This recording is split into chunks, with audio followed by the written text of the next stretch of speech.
பாடலை பாடிய அவங்க சுசீலா அவங்களாகட்டும், அவங்க திருப்பி இப்போ கூட அந்த பாடலை நினைவுபடுத்தி பாடுவாங்க. நெஞ்ச மறப்பதில் ஆரம்பிச்சுட்டு அடுத்தடுத்த வரிகளை அவங்க தப்பா பாடுவாங்க, அல்லது ஹம்மிங்கா பாடுவாங்க, அப்படி இல்லையா?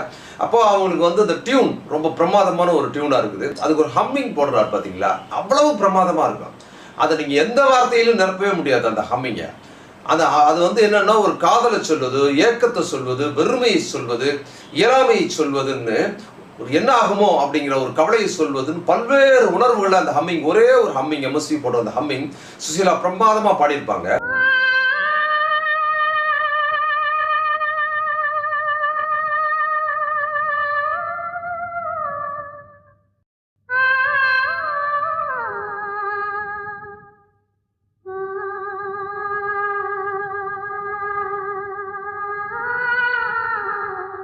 இசை ரொம்ப நுட்பமானது.